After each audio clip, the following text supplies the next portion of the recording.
My husband Ken and I built our family home at the same time when we got married to each other. Our family home is the biggest purchase I ever had in my life. We both decided to cherish our family home together. But I already threw away all of your stuff, okay? I never thought that our family home would be taken away like this. My husband and I got married 3 years ago. We built our own family home when we got married and have been steadily paying for the mortgage.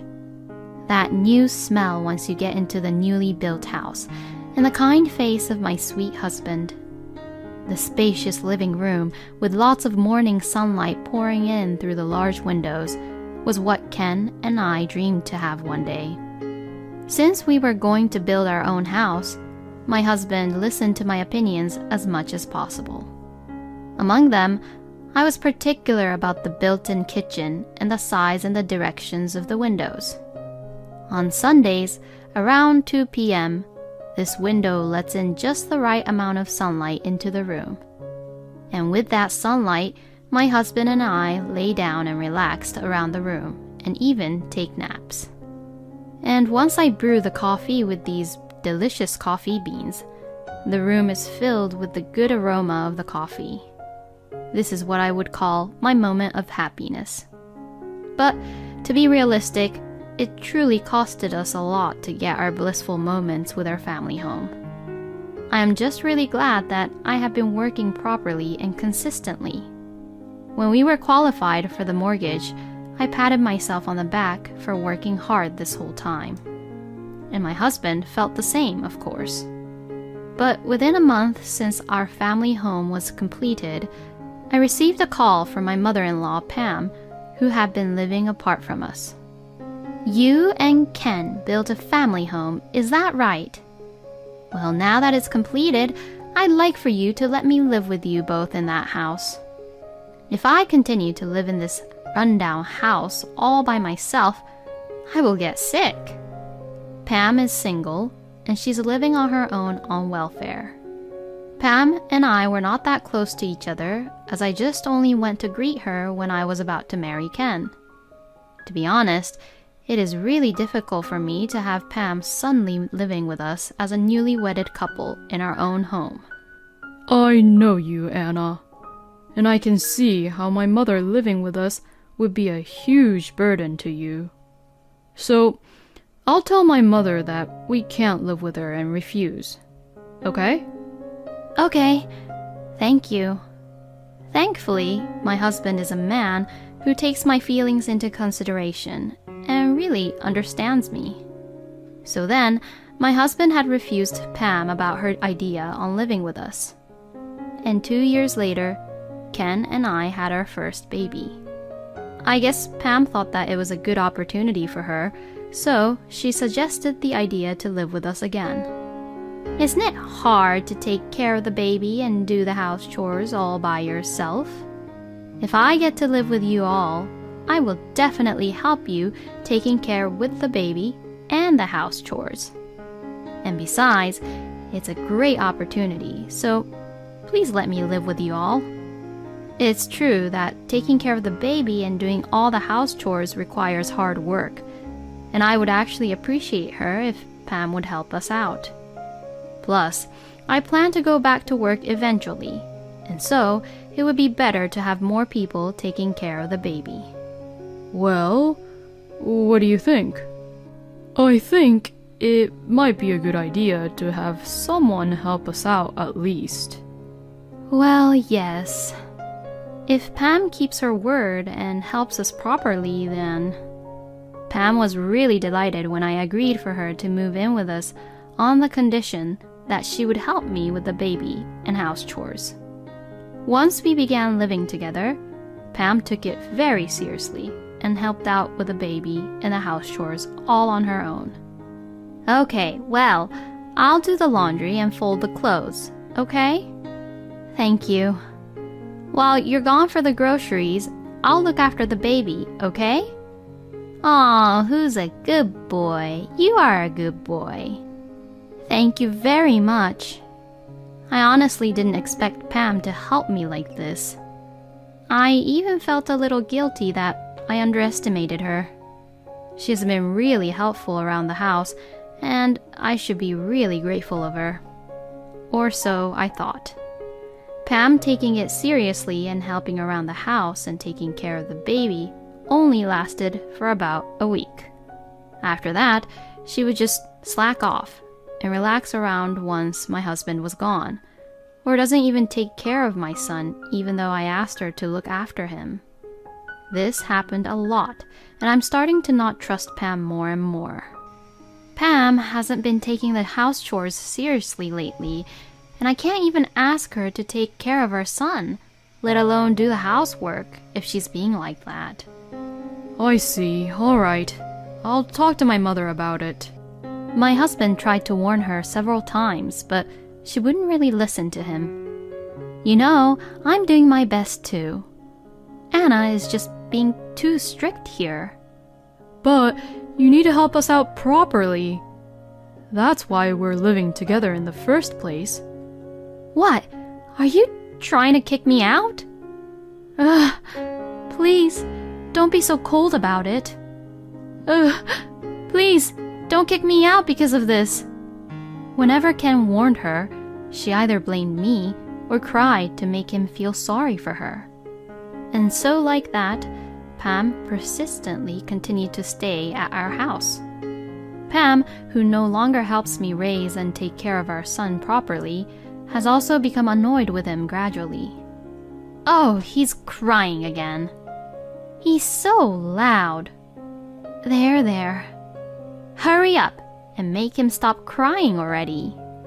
Not only does she not take care of our son, but I feel nothing but anxiety when she is around him.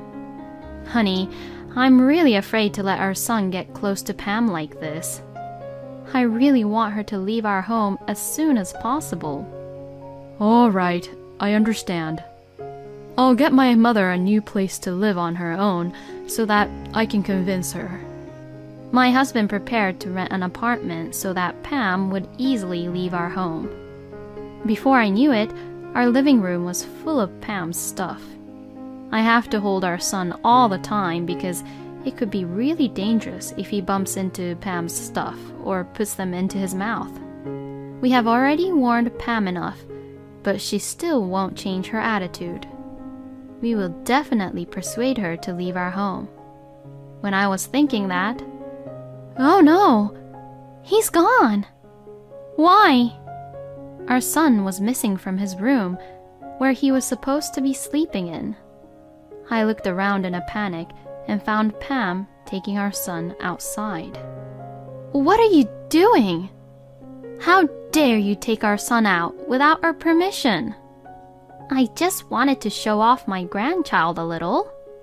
Do you have any clue how worried I was? If I took him out like this, people will try to maybe share us with something, you know? So you shouldn't worry that much. And you're being too loud shouting like that to me. I just couldn't believe that Pam would take our son out without saying anything to me. And it didn't even look like Pam was guilty about it at all, but instead, she got angry. Hearing the story, my husband got also furious. So, at once, we had Pam leave our home without question. 1 year has passed since then.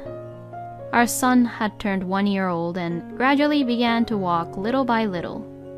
Then suddenly, my husband was involved in an accident on his way home from work one day and unfortunately passed away. I was at a loss of words, having lost my husband so suddenly. Why did he have to leave us? What am I going to do with my son who's still small?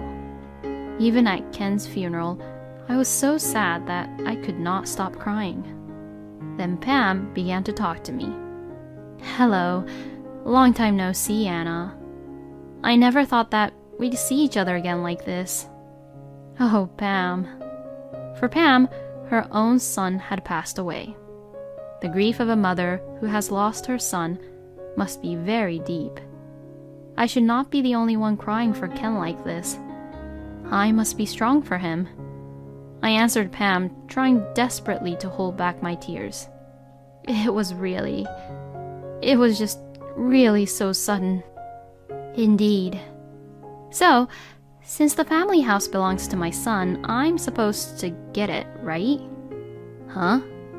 Then, could you leave the furnitures too? Excuse me? What is she even saying? I thought we were both grieving the loss of our beloved, but then she started talking about the house, the furnitures, and other things that didn't make sense to me at all. I was just so confused by Pam's words. And even if she said that she would take the house, it costed about $500,000 to build it. And there's still the mortgage, which needs to be paid. Even if that's true, what about the mortgage? Oh, well, you are going to pay that, right? Excuse me? What in the world is she saying? I can't believe that Pam would even bring it up at Ken's funeral in the first place. I'm not sure that I want to talk about that right now. We're at Ken's funeral after all. But it's very important that we talk about this anyways. But now's not a good time to... Anyways, I will get the house, right? How could she be so obnoxious? Pam seems to want to get a clear confirmation from me that I would give her our house, but I was being so sad about Ken, and I was getting so fed up of Pam being like this. That's it. Enough, Pam. We are at Ken's funeral. If you continue to be like this at the funeral, please leave immediately. When I said that strongly, Pam became silent and left my side. What was she really thinking when her own son had passed away? Sometime later, after all the funeral, cremation, and such were over, I was able to calm down for the time being. I can't stay sad forever. I have to do my best and work hard to make a good living for my son. So, I left my child at daycare center and returned to work. My days were very hectic with work, house chores, and taking care of my son. Then one day, when I returned home after picking up my son, I saw all of my belongings being left on the garbage dumpster near the entrance. What is the meaning of this? My clothes, desk, and work things were all piled up in one big dump. But upon looking closely, it seems that my expensive clothes, my expensive accessories, the TV, the huge fridge, and so on, weren't taken out as a garbage. Oh, what a great timing. You live here, right? Well, the cost of this move is... Huh? And then the mover who was there talked to me and charged me a fee for something I couldn't really understand what was going on. Once I listened to what the mover was saying, I found out that Pam was the one who had hired him. What is she trying to do? Was Pam in my house right now? I tried to go inside, but for some reason, the front door would not open. Don't tell me that Pam has even changed the locks already. Maybe Pam had somehow gotten my house key when I was just being too busy with Ken's funeral. I immediately called Pam. What is the meaning of this, Pam? How dare you come into my house without any permission and throw out my stuff without even asking me? What's so wrong of me for taking my own son's stuff? You're not a family anymore, so get out. I beg your pardon? Ken is not here anymore, so you're not a family anymore. Get out before I report you for trespassing. Saying that, Pam just hung up the phone on me. How selfish and messed up she is. I really have to get my house back somehow. But my son began to cry and I couldn't stay out there forever, so I thought that I better go to a hotel or my parents' house. I asked the movers to move my belongings to a storage for the time being, and I left for now. And a week later, I received a phone call from Pam who sounded really upset. Hey, The police came over here and it looks like they're trying to make me leave the house. Please do something about it. How could she even say such a thing after she was the one who kicked me out? Pam was being too selfish. Even if you say so, I am not your family anymore, since I've gone through post-mortem divorce settlement. What? Post-mortem divorce? Yes, it's a procedure to terminate the relationship between myself and the relatives of my deceased husband. What? Since I am still Ken's spouse, I will inherit the house. But I have cut ties with you, and I have no obligation to have you living in my house, nor do I owe you any support. Huh? You know that I literally have nothing, and yet you're kicking me out? Yes, I did so as you wish, since I'm not your family anymore. But I took care of the baby. You're so ungrateful, and you're just really so cold and strict. Pam didn't sound like she realized what she was doing was wrong, but instead, she got angry. It's not like she didn't take care of my son much, so I really don't owe her anything. Well, this is the reaction I expected from her, though. If you say that, then I have no choice. You can live there if you want. Oh, really? You said that I can, right? I can really continue to live here, right? Yes, but instead, please pay the mortgage for the house as a one installment. Excuse me? You don't really have to pay the mortgage, which has already been paid for up until now. You only need to pay for the remaining mortgage. You should know, though, that it's a lot. What the? How could I possibly pay the mortgage on a house that has only been built for 3 years and for one installment?